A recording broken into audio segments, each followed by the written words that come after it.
Hey guys, welcome back to Clownfish TV. This is Kneon. I'm here with Geeky Sparkles. Hello. And Comic Book Resources is calling for a sequel to Birds of Prey. Oh, surprise. Or Harley Quinn, or whatever we're calling it. Because of course they are. Of course they are. So we're going to talk about that and the possibility of a Birds of Prey sequel, or if this is just wishful thinking given its box office performance. And we're going to point to some evidence that maybe Harley Quinn will live to see another day. Well, we know for sure she's going to be in Suicide Squad 2. Yeah. And we know that there's some stuff going on with HBO Max right now, and we might actually get a sequel. We might get a sequel. You never know, but who knows where it's going to go. Doesn't look very likely, but we're going to talk about that. So before we get into it, please subscribe for more pop culture, news, views, and rants. We're at almost 100,000 subs, guys. We're in the final 5K. The final 5K run. So check and make sure you're still subscribed. Thank you for the support. Geeky says thank you. Thank you. See? Geeky says thank you. Thank you. She said it twice. She'll say it 3 times if we get to 100,000. That's right. Thank you, thank you, thank you. All right, so Comic Book Resources. This is clickbait, of course, and so is this video. Birds of Prey. Birds of Prey could still get a sequel. And this is written by Caitlin Chappell. And Caitlin is talking about how, it wasn't a complete bust. It's ridiculous that a box office of 150 million plus is considered a disappointment. Especially Birds of Prey had one of the smallest budgets of any film in the DCEU. But I think it's what's going on is mostly because of the Marvel and the Star Wars and the Disney films hitting such high numbers that we're all used to seeing those big numbers, and if we don't see them, it's like, eh. Yeah, so domestic, it's only made $72 million. Worldwide, it's at 173. Now, thank God for the worldwide box office. Yeah, right? It's not playing in China, obviously, because it's R-rated and China's dealing with some stuff. Now, the budget was $85 million. Oh. So that's not good. No. I mean, that's what they know of. That's not counting marketing and all that on top of it. What little marketing there was for this movie. So if they have all that, I mean, you could figure easily 100 million probably. And then, so that's the case, it didn't, it still made money, but it didn't make a lot of money. Yeah, and people don't understand, a lot of people don't understand, like, just because you made $150 million doesn't mean you actually made $150 million. Right. And this is the same with not The Last Jedi, but The Rise of Skywalker. People keep trying to argue with us that The Rise of Skywalker was this massive hit because it made $1 billion. I'm like, not when your movie costs $500 or $600 million to make, and you have to split the money with the distributors. Right, and then you have taxes and all that. Right, so, right. So whereas compared to the Joker had a $50 or $60 million budget and made over $1 billion, but the Joker also Warner Brothers had to split the money because they had so little faith in Joker that they had co-production companies go in on it. So actually Warner Brothers' cut was relatively small compared to what it could have been. And again, Warner Brothers doesn't seem to know what to bet on these days. And that's kind of what's going on here. So, and it talked about positive reviews. That doesn't mean it's a box office hit. There are lots of movies that had positive reviews, didn't make a lot of money. Positive reviews by what site? If you're talking about Rotten Tomatoes, you can wipe your butt with that. Because I'm not saying it's a bad movie. I didn't see it. I'm just saying they always go about positive reviews. But there's definitely a trend Rotten Tomatoes with how things can be skewed. Yeah, they're talking about how Shazam has a spin-off Black Adam. It was confirmed prior to the release of the first film. Okay, it was already in development then. It was already in development. That's what's going on here, and they're talking about Suicide Squad and how Harley Quinn is going to be in Suicide Squad, and Suicide Squad didn't do gangbusters.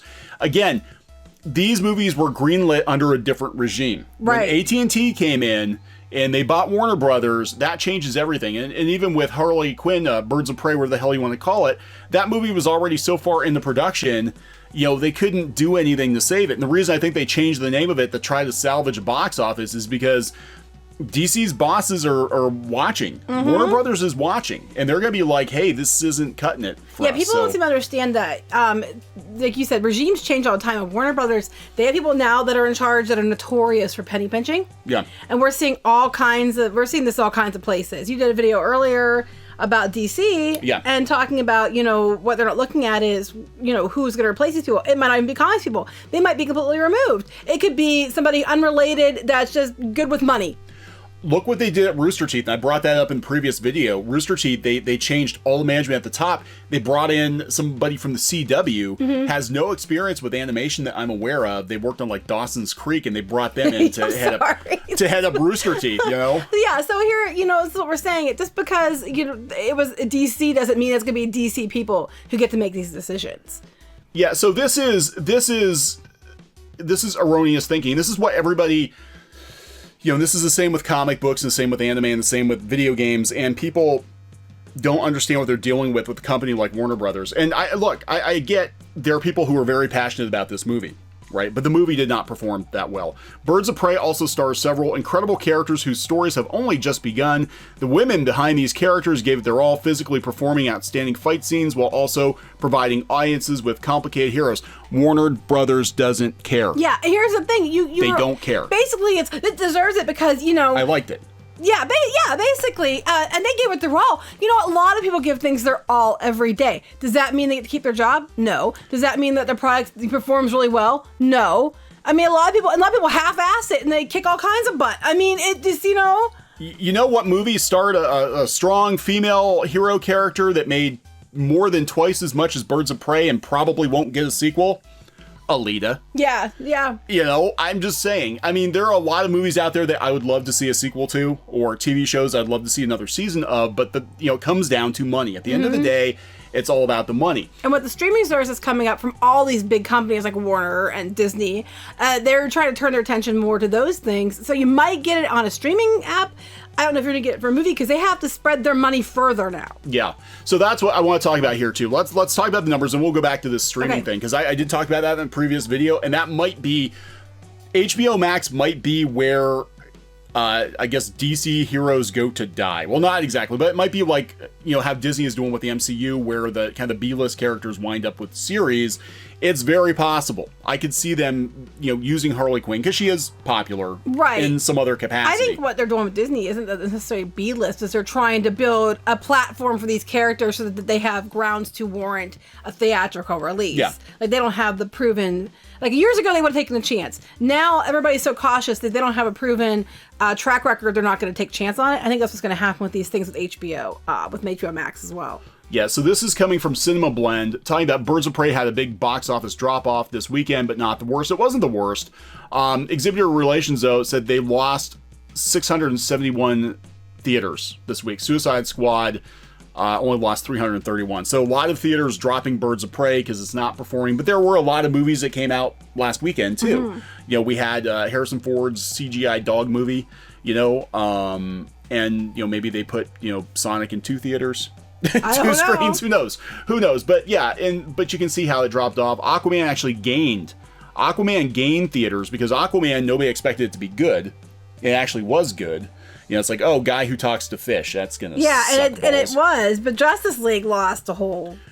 Let's talk. Yeah, well, okay. So let's talk about Justice League real quick, because everybody was like, "Wow, Justice League was a bigger hit than people made it out to be." Here's the thing, though: Justice League was an incredibly expensive movie. It was, and Justice League led to the firing of a lot of people in positions of power at DC Entertainment. They basically cleaned house and decided they weren't going to go the shared universe route that they were with. The films leading up to that was too soon. I mean, it was too soon anyway. Here's an idea for DC. Maybe they should stop copying Marvel.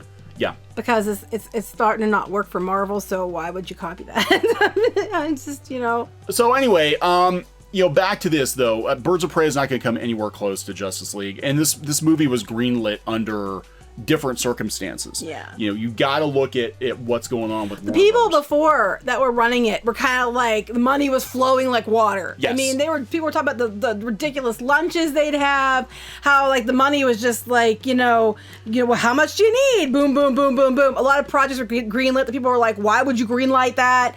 That happened a lot. And now we have something completely different in charge. And that's been what, for about a year and a half, 2 years now? It's been about a year now, yeah. I think AT&T, I want to say about it was a year 2018. Okay, that's what, about a year and a half, 2 years. Yeah. And this is a completely different type of leadership. It's not like the pockets are wide open, reach in and get what you want. It's like, if they don't feel it's necessary, they are not going to do it. Yeah, to put this in perspective, now, we do have contacts in different pockets of the entertainment industry, but I heard from one contact in particular who said that, prior to AT&T purchasing Warner Brothers, it was not uncommon for Warner executives to take people out to dinners and spend thousands and thousands of dollars just for a handful of people to go out to dinner. Because, again, that water was flowing like... water. The wine was flowing like water, right? And now they're telling their executives to fly coach. to save money. Right. And things that were greenlit are being canceled unless I think that they're going to make money on it. And, you know, and going forward, we're seeing companies suddenly that they have bought our leaderships are changing, which you mentioned in the other video. Yeah. The leaderships are changing. Things are being consolidated. Redundancies are being eliminated. It's becoming more streamlined. I think you're going to see in the near future things eaten up more and more by Warner Brothers and with HBO Max and different things. You're going to see them all consolidating, merging. It's like Voltron with, you know, different properties. Yeah, that's everything I've heard from multiple animation industry insiders is the end game for Warner Brothers is basically to have one or two animation divisions. Right. And I can totally see them folding DC Comics into that because to them it's like it's all cartoons, right? So we'll just throw it into Cartoon Network or something. So you have to take this in consideration when you're deciding whether or not something will get a sequel. Is it possible for a sequel? Yeah. But is it going to be necessarily in the movie theaters? Not necessarily. Yeah, so we'll talk about that. This is where they might actually go with Harley Quinn. Because, look, you know, Harley Quinn is a popular character. Now, I don't think she's been done justice on the big screen yet. But people do like this version of Harley Quinn. But yeah, Birds of Prey has to hit double the current box office to even be a hit. This was days ago. This is coming from Screen Rant. Now, here's where Harley might have a chance. They do have a new division within HBO Max where they're going to make movies that, frankly, don't make sense to release theatrically, but they make sense on the streaming service. And this might be a case with Birds of Prey. Maybe they'll do a sequel and just throw it direct to streaming. Or just do a Harley Quinn standalone movie. Right, and if it did really well there, I could see them taking it and putting it as a theatrical release down the road or something else, like a new version of it as a theatrical release. But I don't think it's going to go theatrical first. No, I think that ship has sailed. I think that ship has sailed. I mean, forever, for now until, you know, look how long it took for them to bring Batman back to theaters after Batman and Robin. You know, and Batman and Robin actually did make more money than people thought it made.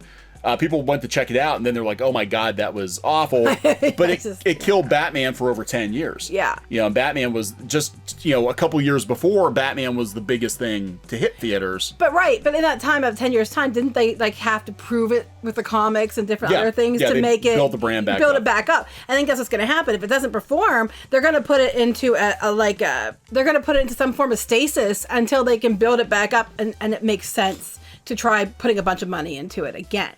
Yeah, but then, you know, I mean, look, their decisions with HBO Max and with Warner right now are all over the place. Supergirl and Batwoman are doing terrible in the ratings, but apparently they're getting more seasons. But I think they're getting more seasons because they need content for the streaming service. Same with Doctor Who. Doctor Who, now the BBC doesn't care because the BBC, look, they're publicly funded, so they just spend that money. Yeah, that's really insulting. Yeah, that's not their money, and then they keep doubling down on choices that the people that are paying for it are telling them they don't like. It's like government waste, right? Because I can do whatever I want. If we want to make this the agenda power hour, middle finger to you. I don't care if you don't like it because it's our money. And this is how we want to spend it.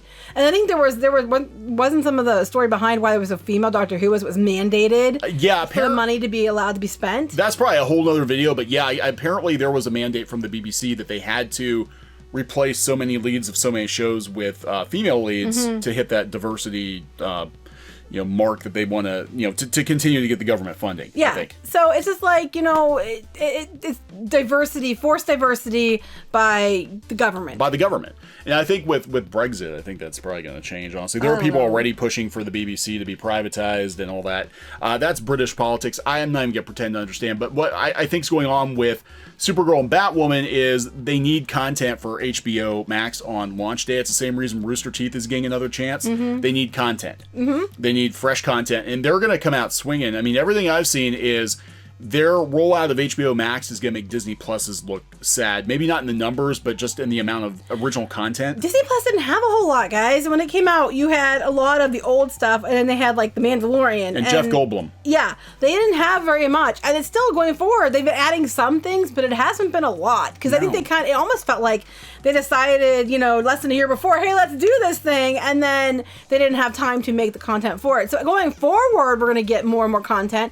But people can probably honestly wait 6 months, a year before they pay for it because you're not going to have a lot to subscribe to anyway. But HBO Max, I mean, they've got everything HBO has, which is a lot. I mean, HBO produces already, as it is, HBO produces a lot of original content. They're going to have the Ghibli library. They've got anime via Crunchyroll. They're going to have the entire Cartoon Network library. They're going to have tons of stuff, and they're making new Adventure Time. They're doing new anime shows. There's all kinds of stuff coming to HBO Max. So I think the reason these shows are actually getting another chance is they're going to wait and see how they do in streaming. It might be that Supergirl and Batwoman aren't doing well in the ratings, but they might find an audience on streaming. And the same could happen with Harley Quinn. They could be like, well, it doesn't make sense to release a Harley Quinn movie, but let's throw her on streaming services. Or let's do a show. Let's do a show. Harley Quinn, limited, 6-episode, series or something. Yeah, so I'm not going to rule it out, but I am going to, I would say there's 95% chance that this will never happen. Based on the box office performance. I don't know if it's that high. I think it's less than that. But, I think it's more like, 85%. But yeah, I don't know how it's going to go. And again, Shazam's a pretty good example, but they did know they were going to do Black Adam before they released it. It was greenlit before the regime change, so... And The Rock is going to be in that. Yeah. The Rock's a safe bet. Yeah. Let's be honest. I'll watch anything with The Rock in it, pretty much. You put The Rock in drag and say The Rock is Harley Quinn, that movie's going to make money. I don't recommend they do that. However, I'm looking forward to The Rock in Jungle Cruise.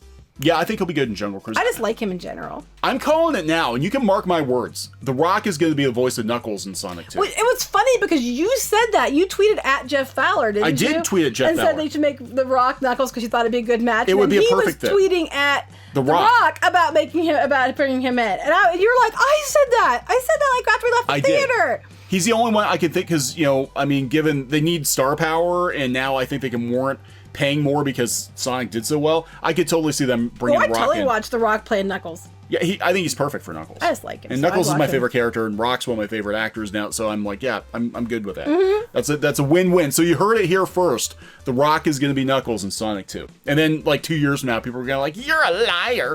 You don't know what you're talking about. Or it'll happen, and then somebody else's channel will say it, and then people will be like, hey, did you know so-and-so said The Rock should be playing Knuckles? This happens all the time. We say something way back, and then somebody else will say it now, and people will be like, oh my God, did you know? All right, so I think we're going to wrap this one up. I would not hold your breath for a Birds of Prey sequel. It's possible, but I don't know if it's going to be in the way that this movie was. No. And honestly, if they did a Harley Quinn and Joker movie, I think that would actually go really well. But then we're stuck with Jared Leto's Joker, and he was horrible. You know what I'm surprised they haven't done? I'm surprised they haven't done a PG-13 cut like they did with Deadpool. That would probably work because you have a lot of kids who would have gone to see this movie. I am surprised they haven't pulled that card yet. I really am. I thought for sure by now they would have been like, hey, we're going to re-release it in a month with a PG-13 cut so it can go to China and they can go to other places. I am very surprised they didn't. Just because it would stretch to more box offices that way.